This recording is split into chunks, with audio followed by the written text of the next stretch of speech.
એકાત્મ માનવવાદના પ્રણેતા અને ભારતીય જનસંઘના સ્થાપક પંડિત દીનદયાળ ઉપાધ્યાયની પુણ્યતિથિ નિમિત્તે ભરૂચ જિલ્લા ભાજપ દ્વારા શ્રદ્ધાસુમન અર્પણ કરવાનો કાર્યક્રમ યોજાયો હતો।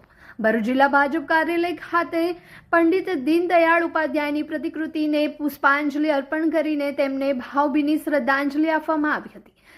સમર્પણ દિવસના અવસર પર પ્રદેશ ભાજપના કારોબારી સભ્ય આસવ પટેલ દ્વારા પ્રેરણાત્મક વક્તવ્ય આપવામાં આવ્યું હતું। તેમને પંડિત દીનદયાળ ઉપાધ્યાયના જીવન ચરિત્ર અને તેમના એકાત્મ માનવવાદના વિચારો અંગે વિસ્તૃત માર્ગદર્શન આપવામાં આવ્યું હતું। આ કાર્યક્રમમાં ભરૂચ જિલ્લા ભાજપ પ્રમુખ પ્રકાશભાઈ મોદી, ધારાસભ્ય રમેશભાઈ મિસ્ત્રી, પ્રદેશ કારોબારી સભ્ય મારુતિસિંહ અટોદરિયા, જિલ્લા મહામંત્રી નિરલ પટેલ સહિતના ભાજપના અનેક આગેવાનો અને કાર્યકરો ઉપસ્થિત રહ્યા હતા। આજે સમર્પણ દિવસ તરીકે ભારતીય જનતા પાર્ટી આખા ભારતની અંદર આ દિવસને ઉજવે છે।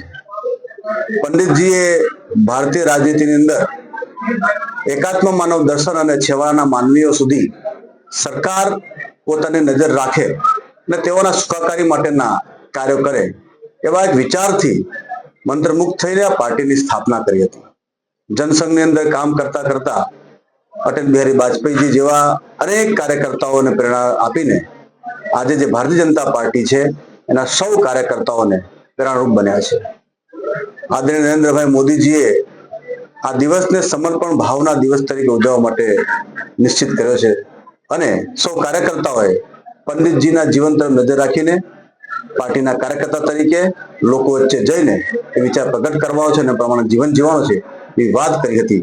ત્યારે આજે આ સૌ જિલ્લાના કાર્યકર્તાઓ ભેગા મળીને સંકલ્પબદ્ધ થયા છે અને આવનાર સમયમાં ભારતીય જનતા પાર્ટી પંડિતજીના વિચાર સાથે કામ કરતા રહેશે એવી અભ્યર્થના છે।